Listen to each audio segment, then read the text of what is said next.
அன்பே சிவம். உலகத்துக்கு ஒரு நன்மை சொல்ல வரேன். என்னான்னு கேட்பீங்க. இப்போ அப்பா என் கதையை உலகத்துக்கு நீயே சொல்லிடுமா, நாளை பின்ன என்னை தப்பாக கூட சித்தரிக்கக்கூடாதுன்னு எங்கள் அப்பா நினைக்கிறாரு. அதனால் என் கதையை நானே சொல்லிடுறேன். ஏன்னா இப்போ ஒருத்தருங்களுக்கு அவங்க பட்ட துன்பங்க அவங்களுக்கு தான் தெரியும், மற்றவங்களுக்கு தெரியாது. அவங்களாம் மேலோட்ட ஏதோ ஒன்று சொல்லிடுவாங்க. ஆனால் நான் பட்ட துன்பம், நான் பட்ட வலியோ சந்தோஷமோ எல்லாமே எனக்கே தான் தெரியும். மற்றவங்களுக்கு யாருக்கும் தெரியாது. அவங்க இப்படி இருந்தாங்க, இப்படி போனாங்கன்னு தான் சொல்லுவாங்களாங்கண்டி. ஆனால் என் துன்பங்கள் எப்படி எனக்கு நான் சிவனடியாராக இருந்தாலும் நான் எவ்வளோ துன்பம் பட்டேன்னு எனக்கு தான் தெரியும். அதனால் என் கதையை என்னையே அப்பன்னு சொல்ல வச்சுட்டாரு. என்னை நான் இறந்த பிறகு தப்பாக கூட என்னை சித்தரிக்கக்கூடாதுன்னு எங்கள் அப்பா சொல்கிறாரு. அதனால் எங்கள் அப்பனை வாக்கோடு எங்கள் அப்பா இது தயவோடு நான் என்னோட கதையை நானே சொல்ல விரும்புகிறேன். இப்போ எங்கள் அப்பா அம்மா கொத்தா செடி ராயபுரத்தில் இருந்தாங்க. கொத்தா செடியில் வேலை செஞ்சுருந்தாங்க. ராயபுரம் சொந்த இடம் எங்களுது.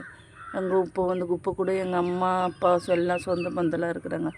அதனால் எங்கள் அப்பா பேர் கணேசன், எங்கள் அம்மா பேர் சகுந்தலா. எங்கள் அம்மா நல்ல பெரிய குடும்பத்தில் தான் பிறந்தாங்கதுங்க. எங்கள் அம்மா ரிச்சானது. ஒரு நாளைக்கு ஒரு நாளைக்கு ஒரு சேரீ கட்டுவாங்களாம், மறுநாள் அந்த சேரீ கட்ட மாட்டாங்களாம். எங்கள் அத்தையும் எங்கள் சித்தியும் கொஞ்சம் கொடுமைப்படுத்திருக்காங்க. ஈச்சரில் படுத்துன்னு தட்டை கூட எங்கள் அம்மா கழுவ மாட்டாங்களாம். எங்கள் அம்மாவுக்கு எங்கள் அம்மாவுக்கு 4 பசங்க, 4 ஆம்பளை பசங்களாக இருக்கிறதுனால திருவருக்காடில் போய் நடையாக நடந்து எனக்கு பொண்ணு ஒன்று பெற்று எடுத்துருக்குறாங்க. அதனால் நான் பிறந்தனால அங்கே திருவருக்காடு அம்மன் பேரை ஸ்ரீதேவின்னு எனக்கு வச்சாங்க.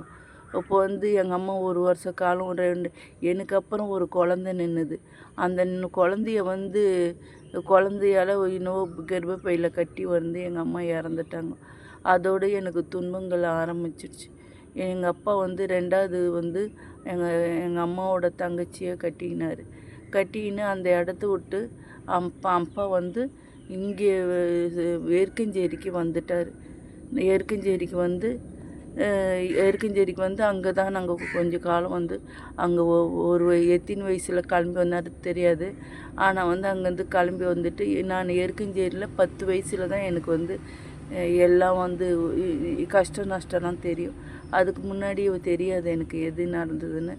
எங்கள் அப்பா சொல்லி தான் தெரியும். எங்கள் அம்மா எல்லாரையும் கொடுமைப்படுத்துவாங்க, அவங்க ரிச்சானவங்க, எதுவும் வேலை செய்ய மாட்டாங்கன்னு. அதவே ஆப்போசிட்டு எனக்கு மாறிச்சு. எங்கள் அம்மா ஒரு நாளைக்கு ஒரு புடவை கட்டுவாங்கன்னா நான் ஒரு வருஷத்துக்கு 2 புடவை கட்டுறேன். எங்கள் அம்மா உக்காஞ்சி சாப்பாடு சாப்பிட்டாங்கன்னா நான் ஒரு நிமிஷம் கூட உக்காரதே கிடையாது. நான் வேலை பார்த்துக்கினே இருக்கிறது தான் என்னோடய வேலை. அந்த மாதிரி இறைவன் ஒருத்தருக்கு ஒருத்தர் ஆப்போசிட் மாற்றி தான் கொடுக்குறாரு உலகத்துக்கு. இப்போ எங்கள் அம்மா பண்ண தவறு எங்கள் அண்ணன் தம்பிகளுக்கு போவாதுன்னா போவாது. தாயை போல் புள்ள, நூலை போல் சேலன்னுவாங்க. அந்த மாதிரி தாய் செஞ்சது பொண்ணுங்களுக்கு தான் வரும். ஏன்னா எல்லாரும் கேட்பாங்க, பார்த்தியா பொண்ணு உங்கள் அம்மா இப்படிலாம் இருந்தாங்கம்மா, நீ ஏம்மா இப்படி இருக்கிறன்னு கேட்பாங்க. உங்கள் அம்மா எவ்வளோ கேவலமானவங்க அப்படியெல்லாம் பேசுவாங்க. அதேமாதிரி வீட்டுக்கு போனோன்னா உங்கள் அம்மா ஏன் உன்னை இப்படி வளர்த்துக்கிறாங்கன்னு கேட்பாங்க. அந்த மாதிரி அம்மா செஞ்ச தவறுகள்லாம் பொண்ணுக்கு தான் சாட்டும். அதே மாதிரி எங்கள் அம்மா செஞ்ச தவறுகள்லாம் நான் அனுபவிக்க வேண்டிய சூழ்நிலை ஏற்பட்டது. நான் என்ன பாவம் பண்ணுமோ அதையும் நானும் அனுபவிக்க வேண்டியது இதில் இருக்குது. உணர்வுகள் தான் பேசுதகண்டி பூர்வ ஜென்மம் அப்படியெல்லாம் பேசாது. உணர்வுகள் அவங்க உணர்வுங்களுக்கு அந்த தப்பு பண்ண உணர்வுகள் நம்மளுக்கு தண்டனை கொடுக்கறதுக்கு நம்மளுக்கு இதுவாகுது. அதே தான் இப்போ நம்ம தவறுகள் பண்ணாததான் நம்மளுக்கு பாவ புண்ணியம் அப்படியெல்லாம் கிடையாது. இப்போ எங்கள் அப்பன் சொல்கிறதுனால நான் சொல்லிட்டேன். இப்போ அந்த இடத்துக்கு எருக்கஞ்சேரிக்கு நாங்கள் 10 வயசில் இருந்து வாழ்ந்துன்னு இருக்கிறோம். அதுக்கப்புறமேட்டு கொஞ்ச நாள் கழித்து நாங்கள் காந்தி நகர் போனோம். காந்தி நகர் போய் அந்த இடத்துல எங்கள் அப்பா சொந்தமாக, ஏன்னா எங்கள் அப்பா கங்கார் மாதிரி பசங்க கெட்டு போகக்கூடாதுன்னு அங்கங்கே தூக்கின்னு போயிடுவார்.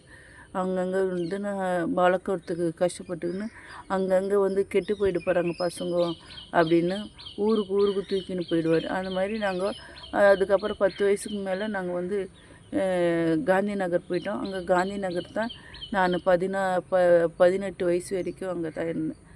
அன்பே சிவம். அதுக்கப்புறம் வந்து அடுத்தது அப்புறம் சொல்கிறேன், அடுத்த திங்கட்கிழமை சொல்கிறேன். அன்பே சிவம், நல்லதே செய்வோம், நலமுடன் இருப்போம். நீங்கள் உலகத்துக்கு நன்மை செய்யறதுக்கு நீங்களே செய்யுங்க. நீங்கள் யாரும் எந்த சாமியார்கிட்டையும் போகாதீங்க. நீங்கள் நன்மை செஞ்சால் உங்களுக்கு விளையும். அவங்கள வந்து தீய இதுவை நீங்கள் தூண்டாதீங்க. முள்ளுச்செடியை நம்மளே வளர்க்கக்கூடாது. அன்பே செய்வோம், நல்லதே செய்வோம், வளமுடன் இருக்கும். சித்தர் ஆலயம் போவோம், இறைவன் ஆலோசனை உணர்வுபூர்வமாக வாழ்வோம். அன்பே சிவம்.